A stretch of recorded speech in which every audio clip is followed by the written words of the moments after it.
The twin flame journey represents one of the most profound and misunderstood spiritual connections a person can experience.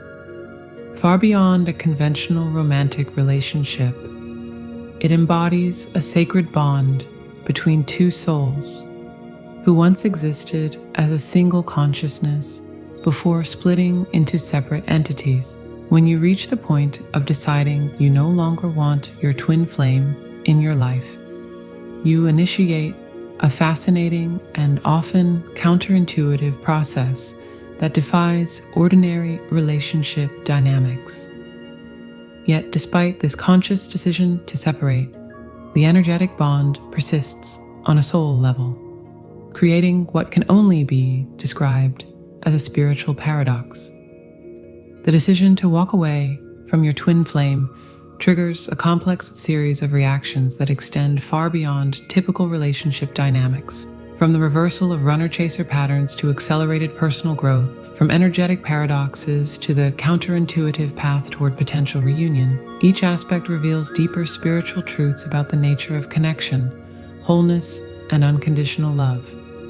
As we explore what happens when you decide you no longer want your twin flame, prepare to discover that this journey isn't about escaping connection, but rather transforming it and yourself in the process.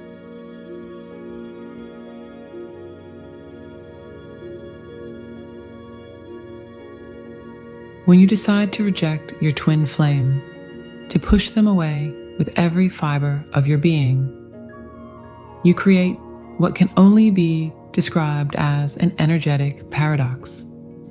It's like trying to separate the north and south poles of a magnet. You can force them apart, but the invisible pull remains stubbornly persistent. Think about it this way. Have you ever tried to push away a shadow?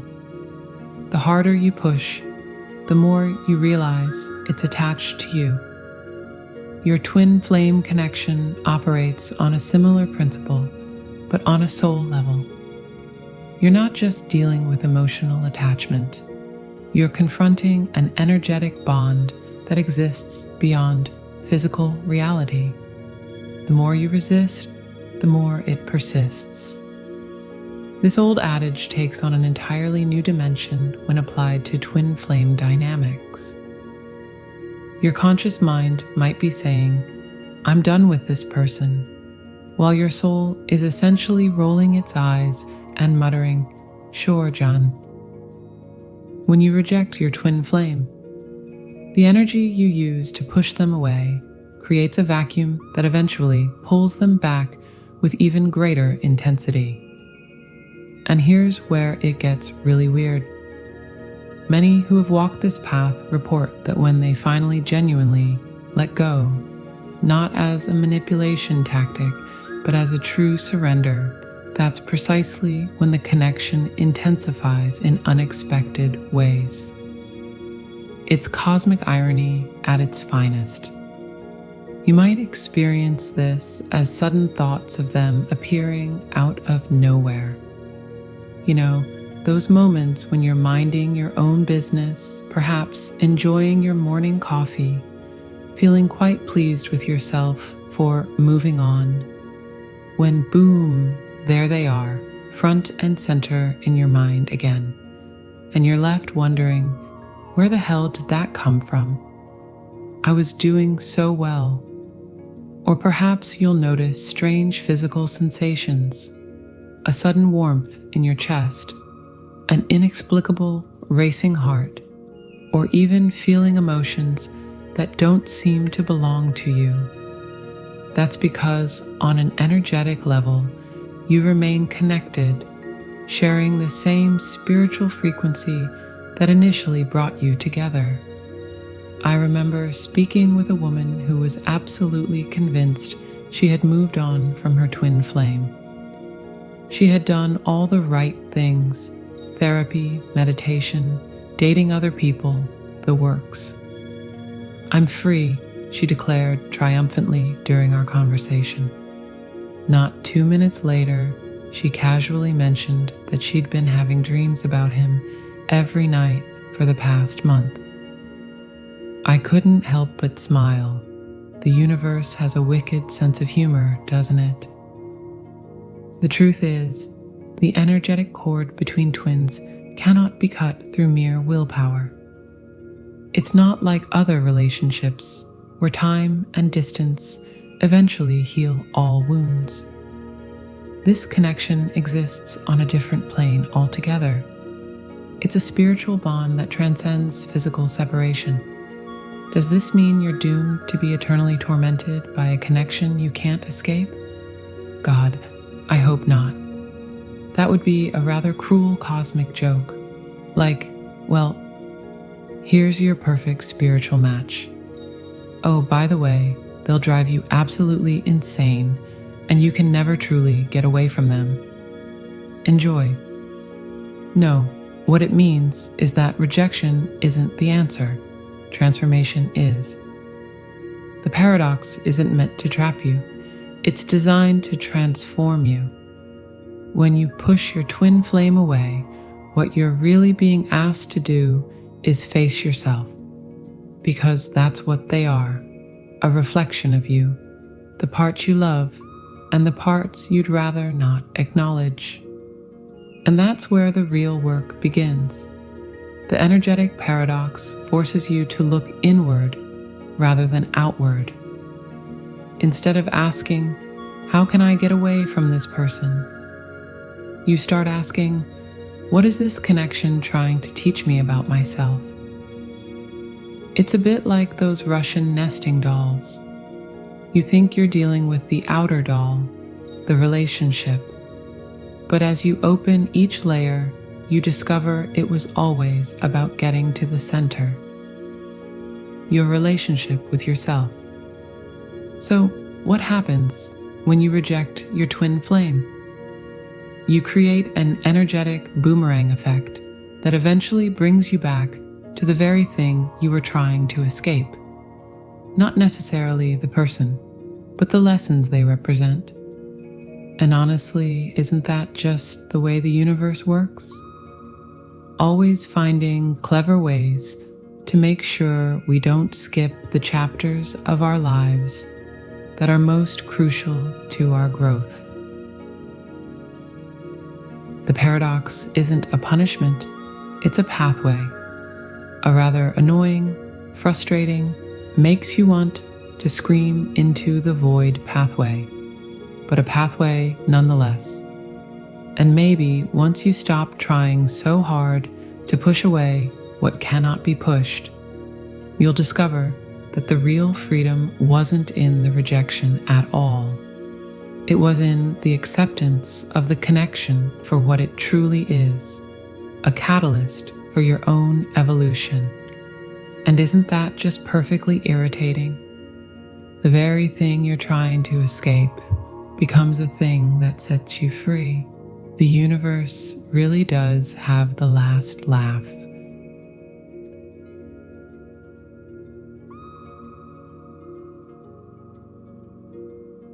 You know that old saying about wanting what you can't have? Well, the universe takes that concept and turns it into an art form when it comes to twin flames. Just when you think you've got it all figured out, when you've finally mustered the strength to say, enough is enough, and walk away from your twin flame, the cosmic DJ decides to switch the music, and suddenly you're dancing to an entirely different rhythm. The runner-chaser dynamic is perhaps the most maddening, perplexing, and, let's be honest, occasionally hilarious aspect of the twin flame journey. It's like a spiritual game of tag where nobody really wins, but everyone gets a workout. And just when you think you know who's it, boom, the roles flip faster than a pancake on Sunday morning. Picture this. You've spent months, maybe years, as the chaser, the one sending texts that get left on read, the one making excuses for their behavior, the one lying awake at night, wondering why they just can't see what you see. Your heart has been an open book while theirs seemed permanently closed, or at least checked out from the library of love with no return date in sight. And then one day, something in you just snaps, not in a dramatic, villainous way, more like the quiet snap of a rubber band that's been stretched too far for too long. You simply can't do it anymore. You decide to focus on yourself. I'm done, you declare to the universe, to your journal, to your cat who honestly couldn't care less about your spiritual awakening, but appreciates the extra treats you've been stress feeding her. This is where things get weird. The moment, and I mean the very moment, you genuinely let go, something shifts in the energetic field between you and your twin. It's as if the universe has been waiting for precisely this surrender before it pulls its favorite party trick. Suddenly your phone pings with a message from them, or you bump into them at the grocery store when you haven't seen them in months, or they show up in your dreams so vividly that you wake up convinced they were actually there. What's happening? Well, my dears, you've just witnessed the great cosmic reversal. The runner has become the chaser. But why, you might ask, possibly while throwing your hands up dramatically at the ceiling. Why now, when I finally found my peace? The answer lies in the fundamental nature of twin flame energy. Think of it like a seesaw. When one twin puts all their weight, or energy, on one end, the natural response is for the other end to rise up. When you were pouring all your energy into chasing them, they felt energetically overwhelmed and ran. But the moment you reclaimed your energy and focused it back on yourself, they felt the absence, a vacuum that almost demands to be filled. It's like those Newton's Cradle desk toys. You know, those 5 metal balls hanging in a row. When you pull one ball back and let it go, the energy transfers through all the balls until the ball on the opposite end swings out. That's twin flame energy for you, a perfect transfer of spiritual momentum. I remember a woman who had been chasing her twin flame for nearly 3 years. She'd tried everything: spiritual practices, therapy, even dating other people to make him jealous. Nothing worked. He remained distant, occasionally throwing her breadcrumbs of attention that kept her hooked but never satisfied. At some point, Maya had what I call a soul tantrum, that beautiful moment when your soul just says nope and refuses to participate in its own suffering anymore.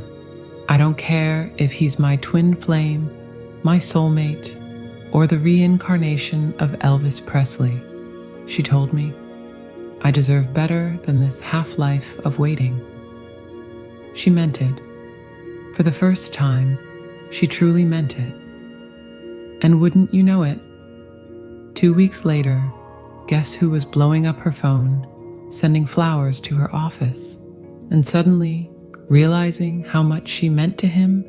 Yep, Mr. Runner himself had picked up the chaser baton and was sprinting with it. The irony didn't escape her. Now that I don't want him anymore, he can't get enough of me. She laughed during our next conversation. The universe has a twisted sense of humor. And that's exactly it. There is something almost comically predictable about this reversal once you understand the mechanics behind it. It's not that the universe is playing tricks on you, though it sometimes feels that way. It's that energy seeks balance, always. When you stop chasing, you create space. And nature abhors a vacuum, especially in twin flame connections, where the energetic bond is so powerful. Your twin literally feels your absence on a soul level. It's like suddenly missing a limb they didn't even know they had until it was gone. And that feeling is uncomfortable enough to propel them into action. But here's where it gets really interesting. This reversal isn't just some cosmic joke or a test of your resolve. It serves a profound purpose in the twin flame journey. It's teaching both of you about the true nature of love, that it cannot be forced, chased, or controlled. It can only be allowed to flow freely between two whole individuals who don't need each other but choose each other. The runner runs because they're not ready to face this truth.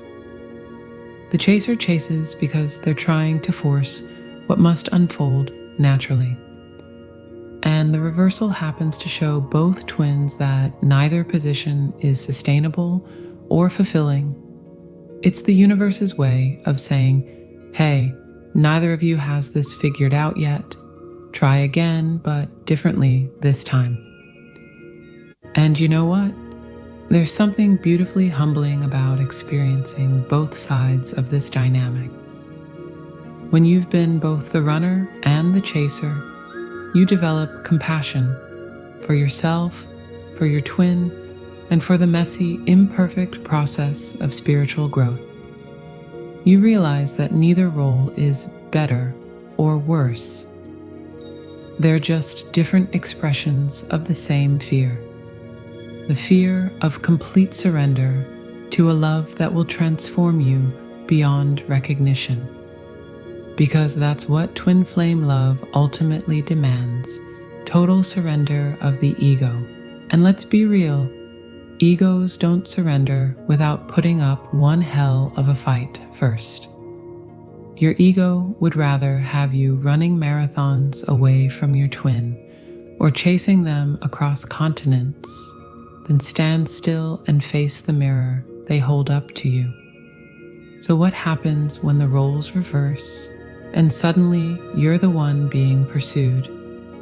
Well, that depends entirely on where you are in your own healing journey.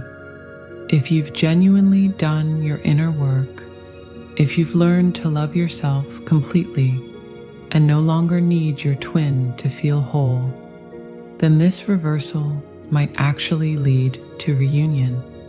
But if you're just in a temporary phase of emotional detachment that's masking deeper wounds, you might find yourself getting pulled back into the same dysfunctional dance, just with the steps reversed. The key is to recognize that this isn't about winning or losing, catching or escaping. It's about finding balance within yourself first, and then within the connection. It's about reaching a point where neither of you is running or chasing because you're both standing firmly in your own power, facing each other as equals. And yes, sometimes that means letting them chase you for a while, not out of revenge or game playing, but because they need to learn the lessons that only the chaser's position can teach, just as you did. Remember this, the twin flame journey isn't linear. It's a spiral that keeps bringing you back to the same lessons until you master them. The runner-chaser reversal is just one turn of that spiral, a necessary part of the journey toward union, whether that union happens in this lifetime or not. So if you find yourself in this position, suddenly being pursued by the twin who once couldn't get away from you fast enough, exhale. Appreciate the cosmic humor of it all. And ask yourself, what is this reversal trying to teach both of us? And how can I respond from a place of wisdom rather than reaction? Because ultimately, that's the gift of the twin flame journey. It teaches you to rise above the cosmic game of tag and find the still point within yourself where neither running nor chasing exists. just being, just loving, without attachment to outcome. And honestly, that's when the real magic happens. When both twins stop playing their assigned roles and just show up as themselves, whole, healed, and ready for whatever comes next. Even if what comes next is another spin on this crazy cosmic dance floor. At least now you know the steps.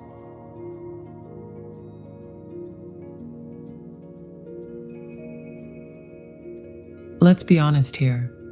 When you first discovered the concept of twin flames, you probably thought, finally, an explanation for this inexplicable connection, and then promptly fell down a rabbit hole of YouTube videos promising how to manifest your twin flame back in 7 days, or signs your twin flame is coming back. I know I did. We all do. It's human nature to want to control the uncontrollable, especially when it comes to a connection that feels like it's literally ripping your soul apart. But here's the cosmic joke that the universe plays on every twin flame. The harder you grip, the faster they slip through your fingers. And it's not because the universe is cruel, though sometimes it sure feels that way, doesn't it? It's because the twin flame journey isn't actually about the other person at all. It's about you. Have you ever seen those Chinese finger traps from when you were a kid? You know, those woven bamboo tubes where you put a finger from each hand inside, and then the more you pull to get free, the tighter it grips. The only way out is to push your fingers toward each other, to do the exact opposite of what your instincts tell you to do.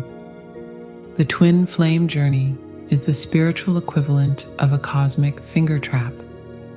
The more desperately you pull toward what you think you want, union with your twin, the more trapped you become in separation. Ah, there's the rub. There's the fear that keeps so many twin flames locked in the chaser position for years, sometimes decades. The fear that letting go means it wasn't real. The fear that surrendering means defeat. But here's the truth. Letting go isn't giving up on the connection. It's giving up the attachment to how that connection should look. It's releasing your white-knuckle grip on the outcome and finally allowing the connection to be what it's meant to be, not what your ego wants it to be. Let me explain it with the following example. Imagine you've planted a seed in the garden. You know intellectually that seeds need time, space, darkness, and the right conditions to germinate. But instead of trusting this process, you dig up the seed every day to check if it's growing yet. Hello, are you growing in there? I've given you water and sunlight. Why aren't you a flower yet? Obviously, this constant interference prevents the very growth you're so desperately seeking. That's what happens when you refuse to let go of your twin flame. You keep digging up the seed of your connection, wondering why it's not blooming into the union you desire. So what does letting go actually look like? Well, it's not about pretending you don't care. It's not about dating other people to make them jealous. And it's certainly not about sending them telepathic messages about how much you've moved on while secretly hoping they'll come running back. True surrender is about coming to a place where you genuinely want the highest good for both you and your twin, even if that highest good doesn't include a romantic relationship between you in this lifetime. It's about recognizing that your worth, your joy, and your purpose exist independently of this other person. It's about building a life so rich, so fulfilling, and so aligned with your soul's mission that union becomes a cherry on top rather than the whole sundae. And here's where the paradox kicks in. When you truly reach this state, when you're no longer chasing, no longer needing, no longer making your twin the center of your universe, that's precisely when the energy shifts. That's when the quantum entanglement between you can function as it's meant to, without the interference of your desperate observation. I've seen it happen countless times. The twin who finally says, "You know what? I'm good. I'm whole. I'm complete exactly as I am, with or without them," suddenly finds their twin flame reaching out, often after years of silence. Not because they were playing some cosmic game of hard to get, but because the energetic space was finally clear enough for authentic connection to occur. But, and this is a big but, this only works if the surrender is genuine. The universe can't be tricked. You can't fake letting go as a manifestation technique to get your twin back. That's still attachment in disguise. True surrender comes from a place of self-love so complete that you no longer need someone else to complete you. And that, my dears, is the ultimate irony of the twin flame journey. You meet someone who feels like your other half, only to discover that the whole point was to realize you were never half to begin with. You are, and always have been, whole. Your twin didn't come into your life to complete you, but to reflect your completeness back to you.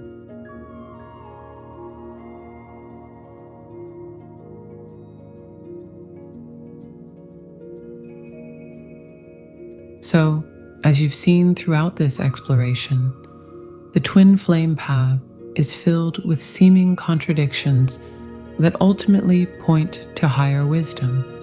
The energetic bond between twins remains intact, regardless of subconscious rejection. It cannot be cut through mere willpower. It's a spiritual connection that transcends physical separation. Twin flames aren't meant to complete each other, but to reflect wholeness back to one another. This realization that you are already whole represents the ultimate spiritual lesson of the twin flame journey. The paradox at the heart of this connection is that letting go completely often becomes the very path that leads to eventual union. By fully releasing attachment and focusing entirely on your own healing and self-fulfillment, you create the conditions necessary for a healthy connection. The twin flame journey teaches us that true connection isn't about possession or need, but about spiritual evolution and unconditional love. By understanding these reactions to rejection, we can navigate this challenging path with greater compassion, both for ourselves and for the soul that mirrors our own. In the end, the greatest gift of this journey may be the discovery that you were never truly separate to begin with.